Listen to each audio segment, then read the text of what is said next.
You're watching Experience Comic Culture and Sales. Streaming live daily to Facebook, YouTube, Twitch, and Twitter. 2, 1. So I was just in a group chat. I told JD about this a second ago, but it's worth repeating because I was in a group chat and with the kind of creators I work with. And one of them asked if I'm going to be at the Baltimore Comic Con. Now, I didn't want to just say, no. I just like to cause chaos. I like to cause insanity. So I said, I'm not allowed in Baltimore anymore. Not since the incident at the Poe Museum. It wasn't my fault, but I'm not allowed to talk about it. And then I didn't post again. They spent the next 20 minutes trying to figure out what the hell I did. There were some interesting suggestions, too. Stay tuned for the Dan Wickline Show.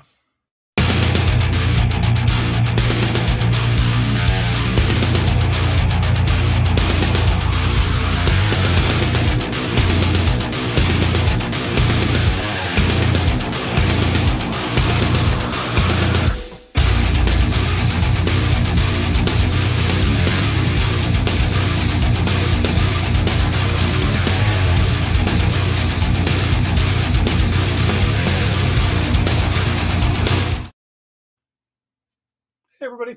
Welcome to the Dan Wickline Show here on The Experience. Remember when I used to say I'm your host and I'd give a completely weird name?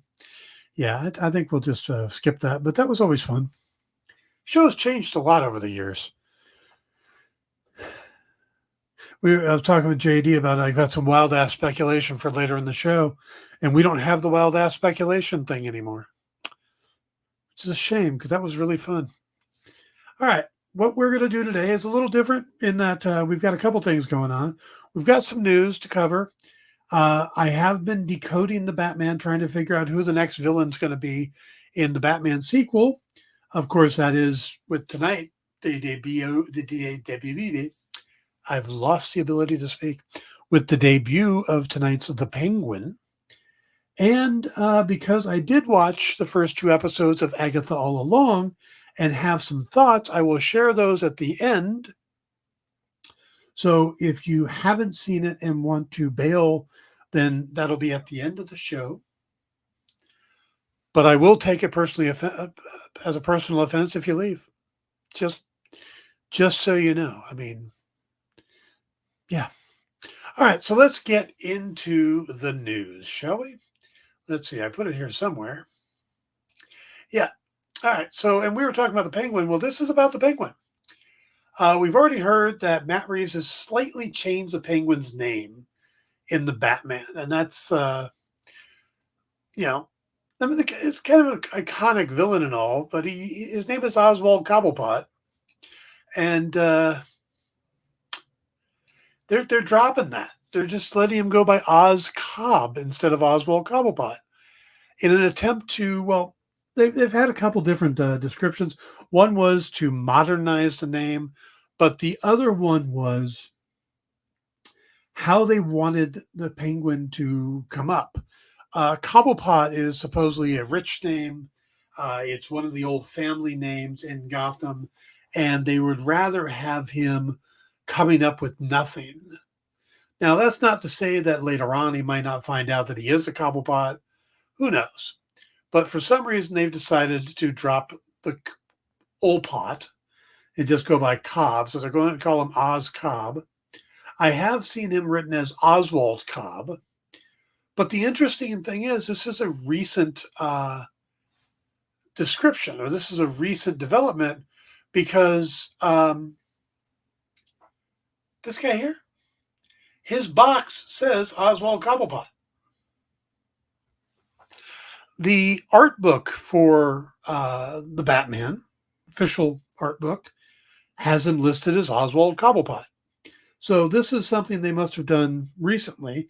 Now, I don't remember them calling him anything but Oz in the movie, but I know there's one scene where they're talking about him and Batman's going to go over there But Gordon says the name, and I thought he said Oswald Cobblepot. He runs the Iceberg Lounge. So I didn't get a chance to go back and check that, but yeah, it just seems like it's more of a recent thing.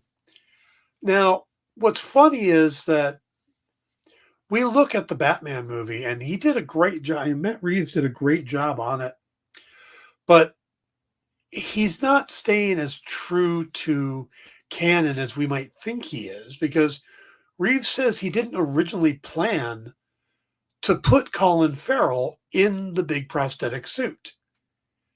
He was more concerned about the attitude of the character, and they weren't necessarily going to make him up like that. And that's not the first time it's happened.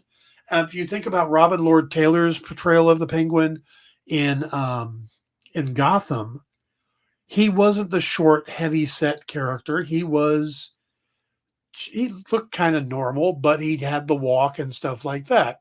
So, or the limp and stuff.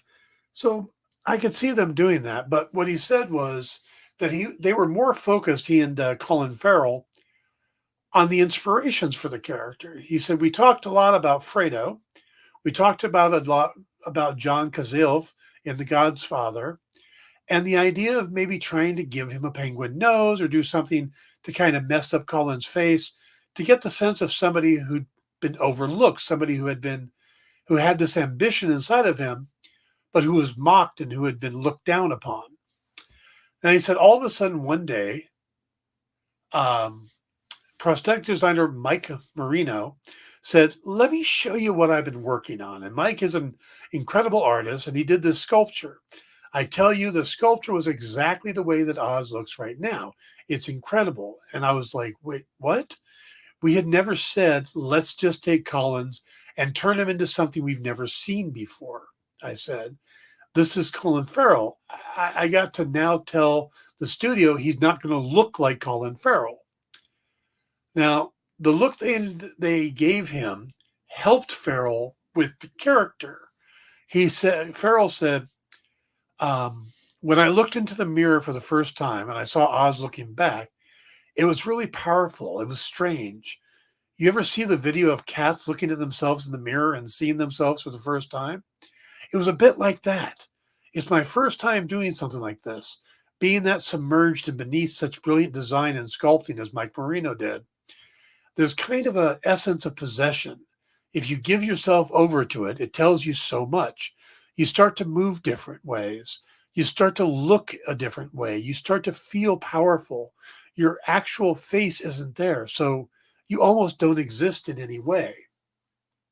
It wasn't like I lost who I was or anything, but there was a great permission to just throw paint at the wall with kind of voraciousness.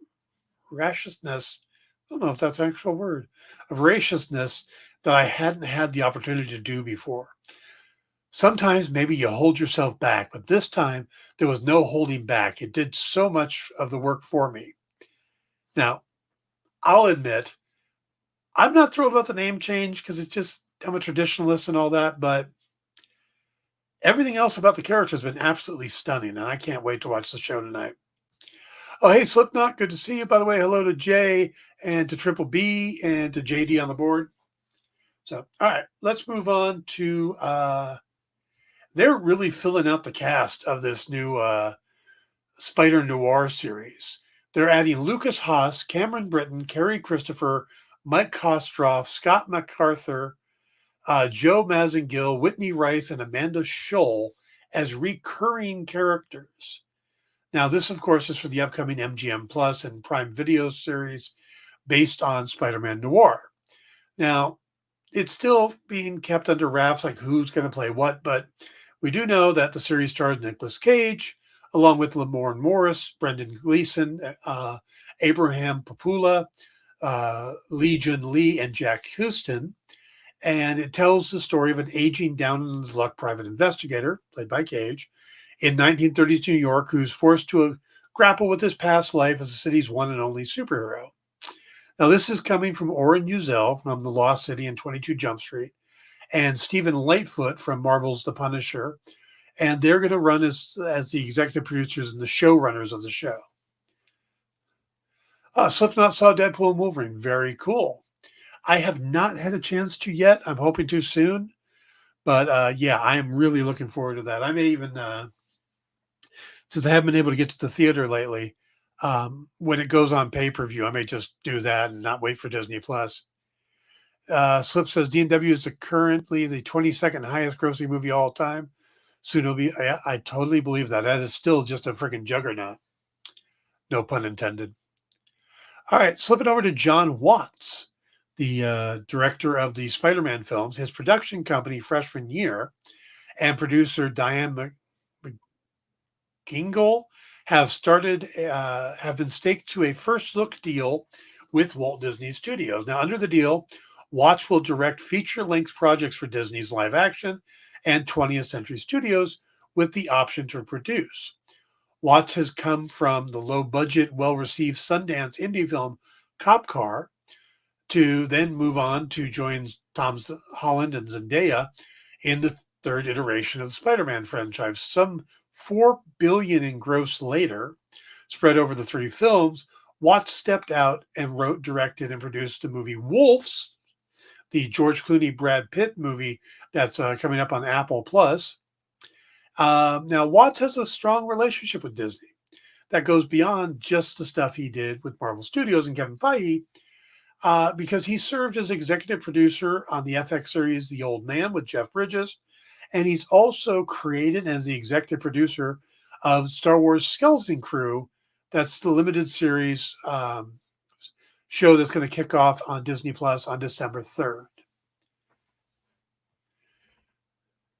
Hey, Ed, good to see you. Got out of meeting, huh? I hope it wasn't too bad a meeting. All right. West Wing fans, First Lady Jill Biden will host a reunion of the cast of The West Wing at the White House on Friday afternoon, tomorrow. This event will mark the 25th anniversary of the show. You want to feel old? I remember watching that first episode. Egad. Members of the cast, including Martin Sheen, Dule Hill, Janelle Maloney, Richard Schiff, and Allison Janney, appeared at the Emmys earlier this week. The White House said that the event will celebrate the role of storytelling and inspiring Americans to pursue a career in public service. The series debuted in September 22nd, 1999, and went on for 6 seasons. Martin Sheen, who played President Jed Bartlett in the series, met with President Joe Biden last month during a visit to Washington, D.C. I loved that show. That was just so much fun. And Aaron Sorkin's dialogue is just phenomenal. I mean, you go to any of his older shows, whether it's West Wing, Studio 60 on the Sunset Strip, Sports Night, which is phenomenal and was before West Wing, before people knew who he was. And he was just writing some amazing shows, episodes and stuff. If you haven't checked out Sports Night, I highly recommend that. Also, you go back to A Few Good Men, which he wrote the script for. So the guy is just a great writer. Also, I really liked Newsroom. So I hope he comes back to TV soon. Brian T. from Expatriates and Chicago Med has been chosen to lead the voice cast of the upcoming Adult Swim series Get Euro, a TV series based on the New York Times bestselling DC Vertigo graphic novel from writer Anthony Bourdain. You guys might know him as a chef, and Joel Rose, and it had artwork by Langdon Foss and Ali Garza. Now, the half-hour animated series is set in the not-too-distant future LA, where master chefs rule the town and people literally kill for seats at the best restaurants. A mysterious sushi master named Hiro enters a bloody culinary war and begins to craft his recipes for revenge. The project received a series order back in June. If they're going to do this, though, they really should do it right and bring in guest voice actors who are actual chefs. Wouldn't it be cool to have Guy Fieri, Bobby Flay, Gordon Ramsay, their voices just pop up as characters? Aaron Sorkin did a masterclass where he broke the story of season 5 of West Wing since he left after 4, basically showing what he would have done. I not only did I know that, but I have watched that masterclass. It's the only reason I signed up for masterclass, and it's the one I have. I think I have one other one, but yeah, I have that masterclass, and yes, that was a very good storytelling exercise. We have the Batman Day coming up this weekend. And while last year we did a lot of fun stuff here on The Experience, we've got so much going on this year we don't have a chance to. But on September 26th, out here in Los Angeles, Batman is getting his own star on the Hollywood Walk of Fame. And from what I believe, he is the first ever character to get a star. Now, this just opens the frickin' doors to other characters. I mean, okay, if you're going to give Batman one, do you give Superman one? And then you can start looking down, what about Spider-Man? What about Wolverine? Oh, what about Mickey Mouse or Sherlock Holmes? So you really have to start, this is the floodgates. It might get to a point where everywhere you walk in Los Angeles, there's a frickin' star on the ground. Let's see. Slipknot says Martin Sheen also played a president in David Cronenberg's The Dead Zone. Really good movie. Yep. He also played the chief of staff to Michael Douglas's president in The American President, which is interesting because, he went from there to being the president, and very different characters, but both very well done. Yeah, Mickey Mouse can, star on the Walk of Fame. I could totally see. All right, guys, we're going to take our first break because that is the news that I've got so far. I will check the sites, see if anything else popped up. But when we come back, I'm going to start putting together the clues we've got so far for the upcoming Batman Part 2. So stick around. We'll be right back. Did you know that Arthur, King of the Britons in Monty Python and the Holy Grail was played by a famous Graham? Check out another famous Graham by following our Instagram.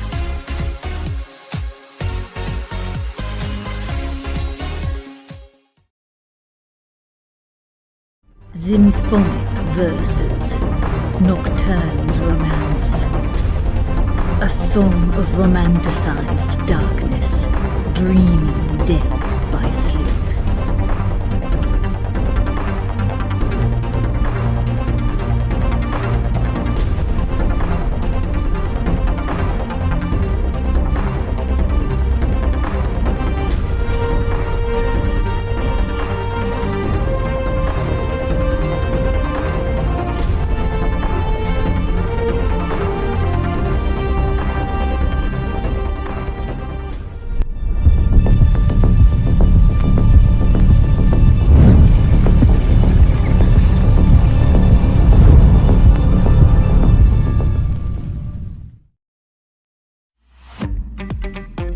So, the show is called The Geek Chat.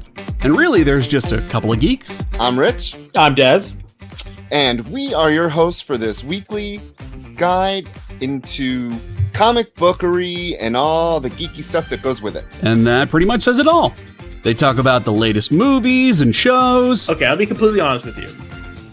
Overall, D+ movie. So the end. Did you know who that is? That's She-Ra, yeah. Yes. The new #1 comics of the week. We rep Samuel Jackson and we rep Mace Windu. I passed on this. I was like... No regrets.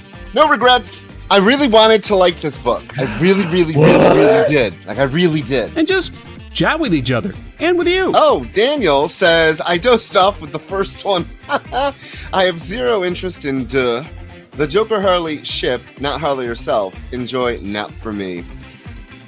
Yeah, this movie's gonna be rough for me to sit through, I'll be honest. The Geek Chat, Thursdays at 8 p.m. Eastern. Just a couple of honest geeks. Let's be honest.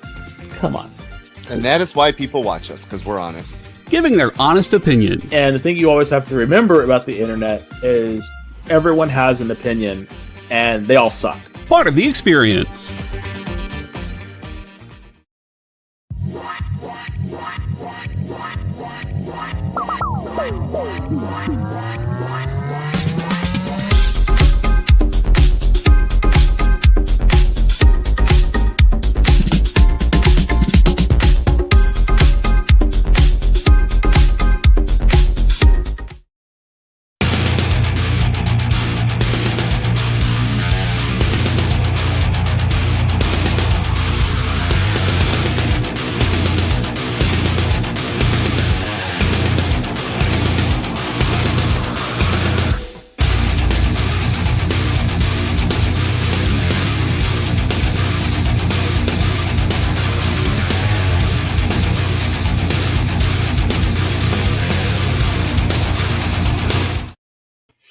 everybody. Welcome back to the Dan Wickline Show here on The Experience. Remember to stick around today. We got a lot of great stuff coming up. What's in the box, the Geek Chat, and, of course, SketchUp. So you want to stick around for that. Let's see. A star for Gollum would be funny. A star for Gollum would be awesome, especially if Andy Serkis could be like holding it going, my precious. A CG star for Gollum. Sorry, fingers cut. All right. Ed says, have you ever seen Cadence with Martin Sheen and Charlie Sheen? Yes, I have. That's where Charlie Sheen gets the 2 8-balls on the back of his hands and gets put into prison with a bunch of African-American soldiers who were also, I don't know, military prison or whatever it is. Yeah, good movie. Also, Martin Sheen and Charlie Sheen have worked together multiple times. Besides Cadence and Hot Shots Part 2, they, of course, were in Wall Street together with Martin Sheen's American President co-star, Michael Douglas. By the way, Wall Street is such a kick-ass movie. I mean, it was just, it stood out so well. I mean, just above and beyond so many other movies of its time. Let's see. Yep, that's a great movie. All right, so did find one breaking news. Did you see the sequel? Was it any good? Sequel to Wall Street? Was that the Money Never Sleeps one, or I don't remember. So if I did see it, it wasn't that good. Okay, there was one bit of news that popped up, which I'm not sure how I feel about. Robert Rodriguez and his sister, writer-director Rebecca Rodriguez, are moving forward on a reinventing of Zorro at CBS or CBS Studios. Their idea is that it's a contemporary take with a young Latinx woman discovering that her long-deceased father was the legendary hero Zorro. She takes on his masked persona to defend the desperate citizens of her Austin, Texas community from wealthy forces seeking to exploit it. Now, this description it says contemporary, but it doesn't say modern. So is that what it is? Is it a modern day version of it? Is it, because I don't know, a modern day version could be interesting, but I don't know. I don't know why they want to gender swap so many things. You know, I mean, I get that from the era they're pulling from, there wasn't a lot of great representation, but this is a character who is a Latino or Latinx or whatever. I'm not sure. I know some people like Latinx, some people don't. So, but basically, it was a good representation of, you know, a hero from that era of a minority status. You know, I mean, I don't get it. I don't see the necessity for it, but because it makes some people angry, and angry makes for free viral marketing.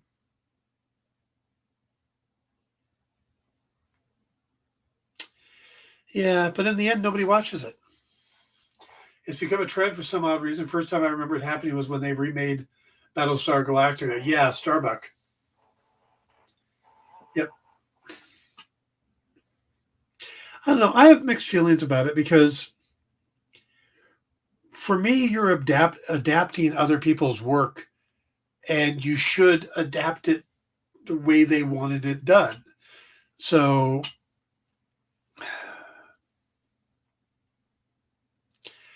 I don't know. I remember my first Hollywood experience. I had a book I had done with Ben Temple-Smith called Bloodstained Sword. It was about a Japanese American whose father was from Japan, worked for a major corporation, and was found dead with the report saying he had committed seppuku. This was a slightly futuristic world where samurai stuff was all outlawed, and I remember making this story, and Ben and I put it together, and it was a really fun story. It was over at IDW, which is in the news a lot right now, but they optioned it to a guy named Barry Levinson, not Levine, but Barry. There's two guys in Hollywood with those names or similar names, and the first thing he wanted to do was to make the main character Anglo. Wanted him to be white. And I'm like, well, why would his father have raised him? Why would he be white? It doesn't make any sense to the story. So, I don't know. All right, let's move on past from that. Let's get into the Batman 2. Now, there has been a lot of talk about the second part of the Batman. And there's been a bunch of different interviews that Matt Reeves has been doing lately. Part of it because of the Batman, part of it because of the Penguin coming out. And what he's saying now is that the script is in the final process and the film is still on track for an October 2nd, 2026 release, which is over 2 years from now. That's going to drive me crazy. And we know that Colin Farrell will return as the Penguin. And of course, Robert Pattinson will be back as Bruce Wayne the Batman. Andy Serkis will be back as Alfred. We don't know if we'll get Catwoman back. We're not sure who else is going to be in it. But what we have confirmed is Batman. Probably Jeffrey Wright as Gordon as well. But that's it. Penguin. Yeah, Penguin starts tonight, and I'm so looking forward to it. So, also we know the timeline that tonight's show is going to start 1 week after what happened with the Riddler and the flooding of Gotham, and that it's going to lead into the Batman 2. It's going to take place from after Election Day, which is when the other movie ended, going through in towards Christmas, but it's not going to actually get to Christmas. So this is supposed to be like a winter story. And of course, it's going to be kind of interesting being that it's going to be snow and stuff like that. And as soon as people say snow, they want, I want Mr. Freeze. And also with the recent Batman Cape Crusader animated series, people are talking about how, he used a gentleman ghost in there because Matt Reeves is an executive producer on the cartoon, along with J.J. Abrams and Bruce Timm. And he's like, well, let's use, people are saying maybe they'll use Gentleman Ghost. But Reeves has come out and said that while they might push the line on the fantastical, they won't go into full-on fantastical. So it's a pretty safe bet we're not going to get we're not getting the Gentleman Ghost. Mr. Freeze, I think, is right on that edge. And Reeves has said that he really likes the character of Mr. Freeze, but there's other quotes he said recently that makes me think that's not going to happen, at least not in number 2, unless it's like a cameo or something. Because, I'll get to those quotes. What am I missing here, guys? Hit enter too fast. Face. Yep, Face was a great character from the A-Team. Same actor, Dirk Benedict. Just realized Gordon Gekko's surname is also the same as the Gekko brothers from Dusk Till Dawn. Yeah. A-Team was my jam. Yeah. I ain't getting on no plane. Foo. Come on, Zaz or Professor Pig. Now, see, I think those two are much more realistic villains for it. I went through and I pulled up a list of all the Batman villains, taking it that he won't go into the fantastical. And the characters that we know in the universe are Joker, Riddler, Penguin, Catwoman. Those 4 have appeared. The ones that are hinted at in the movies are Hush and Court of Owls. And I don't know if Court of Owls is even hinted at as much, but Hush, it's pretty blatant.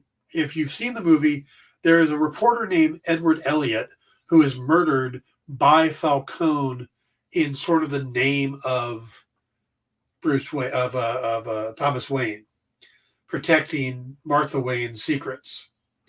So totally could see that setup. Other characters that would fit into the kind of realistic universe: Ra's al Ghul, Bane, Two-Face, Scarecrow, Black Mask, Calculator, Calendar Man, Catman. Don't know why they would do Catman. Deadshot, Firefly, Lady Shiva, League of the Assassins, the Mad Hatter, Mr. Zsasz, Professor Pig, Punchline, Hugo Strange, Lincoln March, again, if they're going to do Court of Owls, Deathstroke, Talia al Ghul, Ventriloquist, Bronze Tiger, maybe the Basil Karlo version of Clayface. I wouldn't go with the other ones. And Harley Quinn. Those are the ones I think fit into the grounded world. While Red Hood, I think, would fit, but you've got so much backstory you got to put in to explain who the hell the Red Hood is, and they're not set up for that. I don't think they could do Poison Ivy. And Mr. Freeze, like I said, we're just now getting the technology that they think a freeze gun could be made in the real world. So maybe Mr. Freeze, but yeah. Hey, I liked Bop, but not that Zaz. Is true, Mark? Yes, Mark Strong is gonna play Falcone in flashbacks in The Penguin, and the reason is because John Turturro had scheduling conflicts. They would have just brought him back, but they just recently announced it, and we've seen an image of Strong, and he looks very similar. They did a good job. So yeah. How about the Ventriloquist? Ventriloquist was on my list. He is one that would fit. All right. So what are the other clues that we're getting?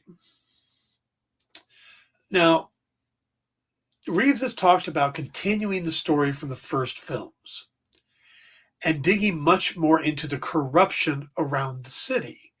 So that right there, Court of Owls, that makes a lot of sense. And it's a very in-depth Batman story, but it also focuses on a lot of the elite citizens of Gotham, and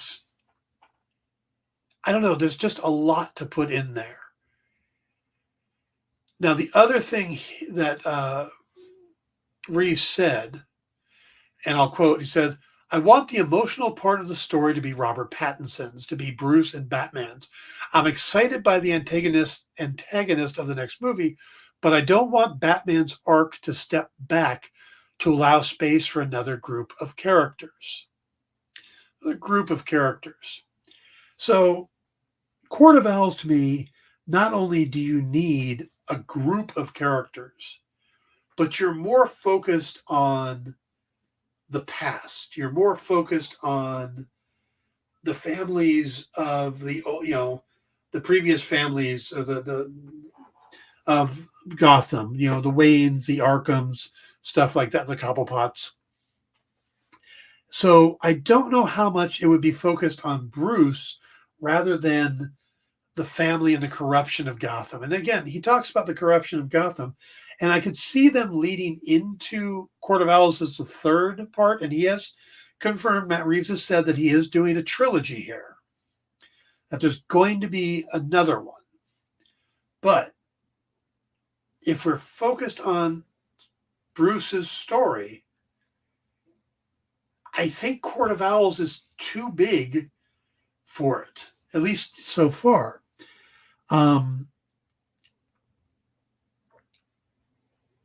So what I've been thinking is that there really are those only two stories that make sense for Batman's growth. If you brought in Ra's al Ghul, you've got to bring in the League of Assassins. You got all that storyline to figure out. Just about every other character you've got to spend time with them.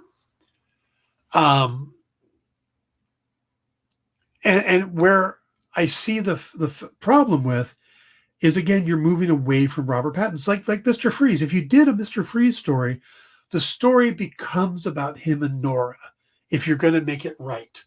If you're going to do Mr. Freeze right, you've got to bring up the whole thing with his daughter and all this other stuff Right, not his daughter, his wife. And again, that pulls away from Bruce. And with the Court of Owls, you really need the rest of the Bat family because it is such a big story. Where I look at Hush, and if you look at the main story of Hush, yes, it's got all the Robins in it. It's got, references to Jason Todd and Clayface and Scarecrow and all these other characters and Superman and stuff like that. But you could pull a lot of that out and just go for the essence of the story of Hush, which is someone that was growing up with Bruce and his parents get killed and he comes back for revenge against Bruce.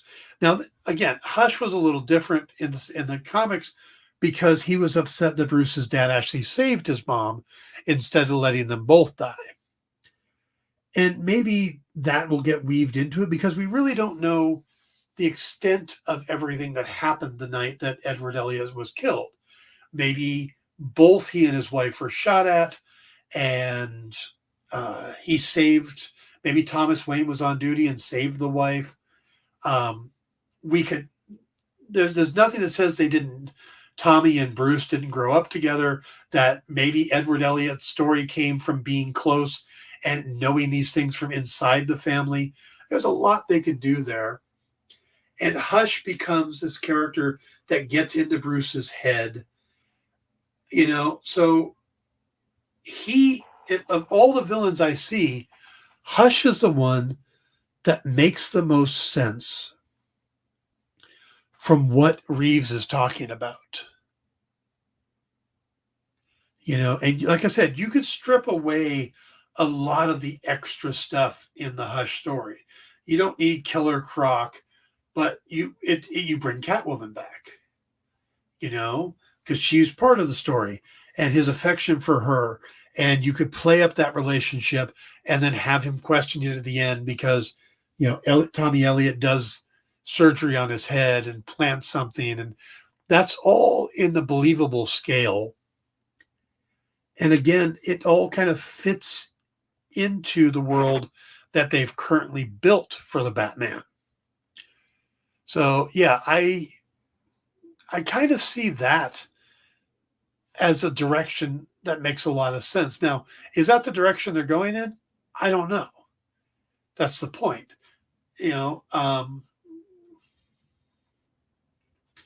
But it's potential there. Now, there's another little tidbit here that could really throw a wrench in the works. And that is, according to the Batman producers, there is yet another spin-off series in the works, similar to the Penguin. Now, they were going to do Arkham, and they've dropped that. And originally they were going to do a Gotham PD one, and they dropped that. So this could be focused on Catwoman, on Selena Kyle. It could focus on a character that we haven't met yet.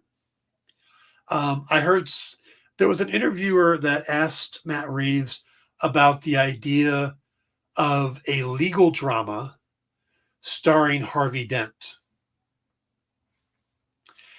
And Reeves's response was much more, he didn't knock it down. He basically said, yeah, that's the type of things that we're looking at, in a sense. So he didn't say that was it, but he also didn't say that wasn't it. It's in the realm of that. So could they be doing a Harvey Dent spinoff series? That would make a lot of sense. Focusing on the doing a legal drama, because Batman was a film noir detective story. The Penguin is pretty much straight up a gangster story. So you're basically getting The Sopranos here. So a legal drama would make a lot of sense. It's a unique genre, yet that exists within this world that Matt Reeves is setting up. So I could see them going that direction. And basically setting up the character of Harvey Dent for appearance in either number 2 or number 3, that type of thing. So that would make a lot of sense too. Also, you could do something with another villain that you haven't set up yet. So that's where the caveat comes from. If it wasn't for that, anything else, I would say Hush is the one that makes the most sense. But that's the wild card. They could create another character. They could do an entire thing on the history of Gotham and the Court of Owls. They could set up the whole backstory there and then get into it. Yeah, DC Sopranos. Yep, that's what it is. So I think they're setting that up. But again, they could go any direction. And I think part of it is going to be how well the Penguin does. If the Penguin does well numbers-wise, I mean, I'm sure they're going to do this other series. But what it is, could it be used to feed the next movie? You know, originally the stuff that's going on in the Penguin was going to be in the opening of the second Batman movie. But now they can give it a little more space and focus on it and keep the second Batman movie as Bruce's story instead of sharing it with Oswald or Oz. So that's what they would do with another series, is be able to focus from a different point of view of Gotham. You know, that's the other thing they talk about, is how the Batman movie is from Bruce's point of view. It's high above Gotham. Where Oz's movie or TV show is from the streets. It's from the lower levels looking up, trying to work his way up. So it would need to be from a different angle than either of those. Jay says, we need to get him a host and make it 2 hours. We need to get him a host to make it 2 hours. Says to anyone but Dan's show is my favorite. Well, thank you. Yeah, I do need a co-host for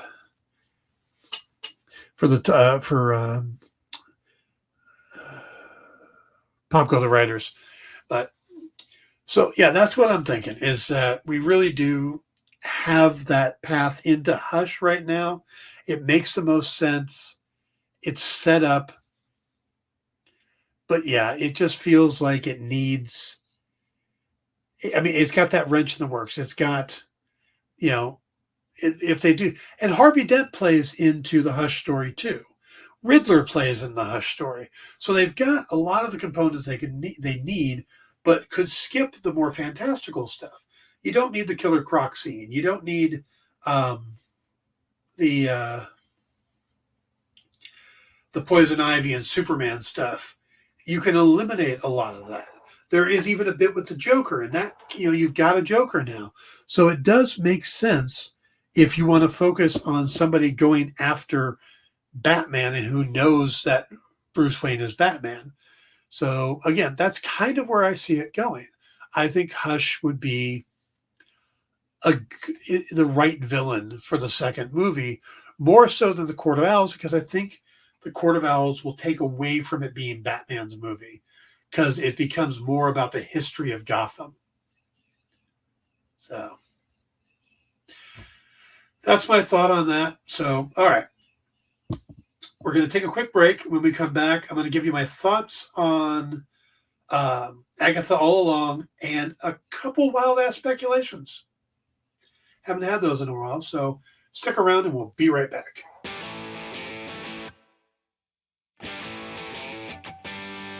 What do you call the place on Spider-Man's wrists where the webs come out? His website.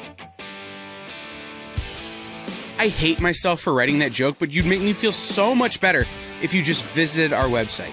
We have links to our merch, new release lists, all the show info, and so much more. TheEXPLive.com.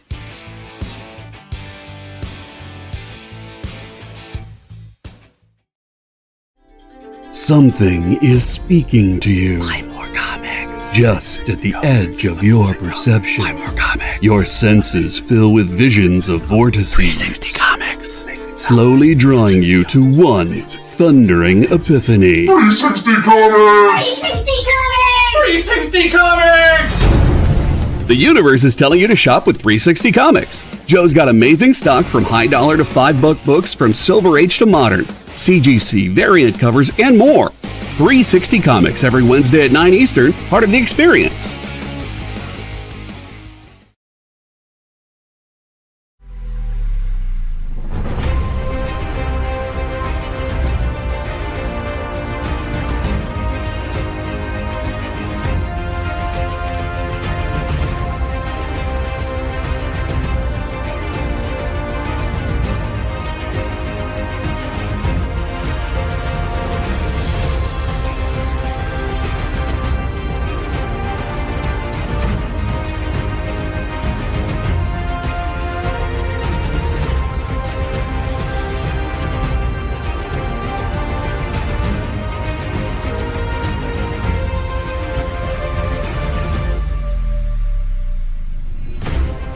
Ask your local comic shop to add Battle Quest comics to your pull list today.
Hey, everybody. Welcome back to the Dan Wickline Show here on The Experience. Remember, stick around for What's in the Box, Sketch Up, and the Geek Chat in some form of order there. And we're going to talk now about Agatha All Along. Quick thoughts on it is I liked it way more than I expected to, which I thought I would like it, but really got into the first episode, which is a total pastiche to Mayor of Easttown and True Detective and stuff like that. The way they break her out, all of that. So there's going to be some spoilers in this conversation. I'm going to try and not get into too many, but there's definitely some stuff I want to talk about that is spoilery. So if you haven't seen it yet, but then if you watch the trailers, you get an idea of what Agatha is doing in this, who the people she brings in are, and stuff like that. So beware spoilers. But so the first episode is basically she's still trapped in a TV series, but instead of it being and maybe this just happened after Wanda dies or supposedly dies in Doctor Strange: The Multiverse of Madness, and it went from a sitcom to this, because even her neighbor recognizes that she went from that she was basically nosy for 3 years, and now she's acting like a police detective. So that's a possibility. Maybe that's the change. Wanda's apparent death. But what we've got going in this is a lot of deception going on. I don't think anybody is necessarily straightforward other than Mrs. Davis. Mrs. Davis, of course, was Mrs. Hart in the first show, but Mrs. Davis is her real name, not in the hex. But I want to get to the second episode because that's where things get really interesting. We meet Rio Vidal in the first one, Vidal, excuse me. And of course, I have to translate the name. It's basically River of Life, or the end of the River of Life, but yeah, it's basically River of Life. The thing about her character is, though, it's obvious that she's got a past with Agatha, perhaps something more personal past, as in a relationship type thing. So that's what we've got going on, and she's kind of a catalyst when she finds. It's a little unclear whether she's the one that helped Agatha get out of the spell curse, or if it was Teen. But either way, she gets out of the curse, and now she doesn't have the Darkhold to protect her from her enemies. The Salem 7 being one of them. Those are the little animals that keep showing up. They're tied to all the siblings, not siblings, the children of the people from Agatha's original coven, coming out for revenge because she killed all of them. But I want to get to the coven she puts together, and what gets really interesting is that each member of the coven that she pulls together are characters from the comics, save 2. We don't know who Teen is. We have an idea. Mrs. Davis is not a character from the comics. But we get Jennifer Kale, witch from the comics. We get Lily Calderoo, another character from the comics from Marvel Premiere from 1972. We get Alice Gulliver, or Alice Wu, they call her in this, because the character is supposed to be Alice the Wu. And she's from a Doctor Strange story from 2016. So even their stories are kind of the same. But those 3 characters we get. And Jennifer Kale's from 1970, Man-Thing series. Lily Calderoo, of course, from 72, while Alice Wu is a more recent one. So they dig into the witch's history of Marvel to get to characters they can use. So why then is Mrs. Davis just Mrs. Davis, and why is Rio Vidal? Why didn't they pull, I don't know, Topaz or Satana Hellstrom? Or, I mean, there's other, Nikki Monroe, Margali Sardos. There's a lot, Amanda Sefton. There's a lot of characters that they could have used, which is characters. And never watched Agatha. Is that a movie? It's a brand new series that just started on Disney Plus. Started last night. There's 2 episodes dropped. It's a spinoff of the WandaVision series. So Rio is played, of course, by Aubrey Plaza. She seems to be like she's going to be maybe the bad guy or the antagonist of this. I don't necessarily think so, but she has said in interviews that she's excited to bring this character to life, and she can't wait for the reveal, for fans to see the reveal, which tells me that the Rio Vidal is not the real character, that name is not the real character, and she's a green witch or an earth witch. So my thought of that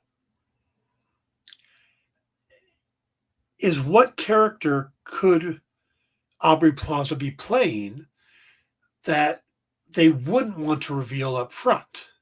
And this is the wild ass speculation because we're running out of time here.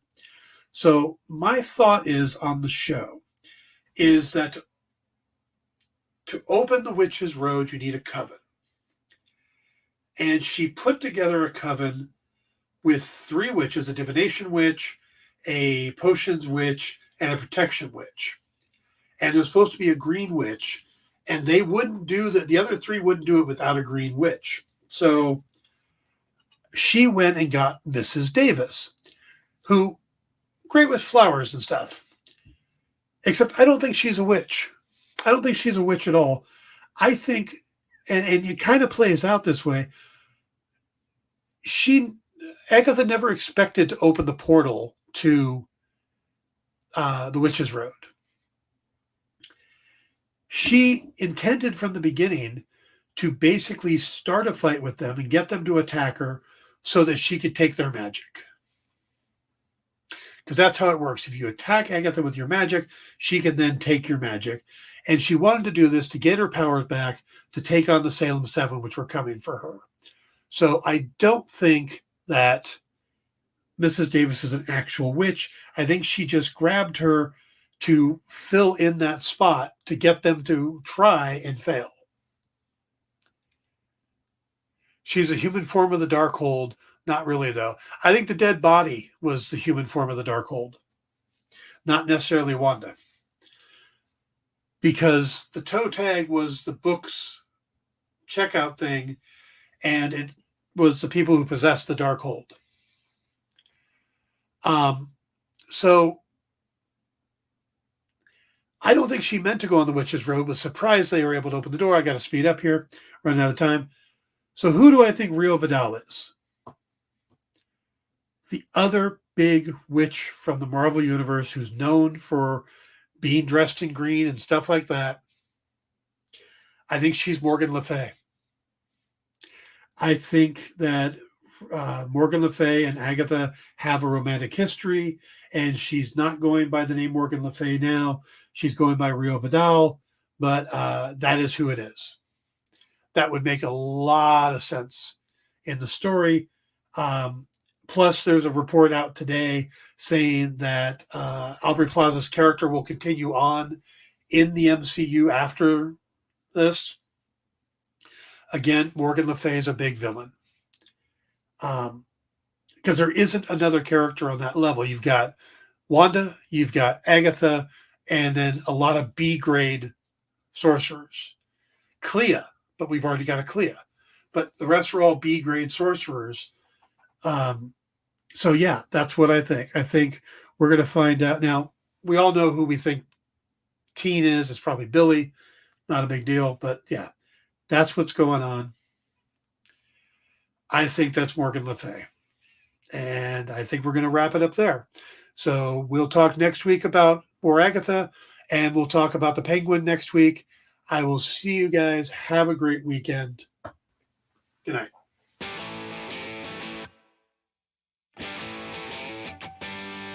What do you call the place on Spider-Man's wrists where the webs come out? His website. I hate myself for writing that joke, but you'd make me feel so much better if you just visited our website. We have links to our merch, new release lists, all the show info, and so much more. TheEXPLive.com.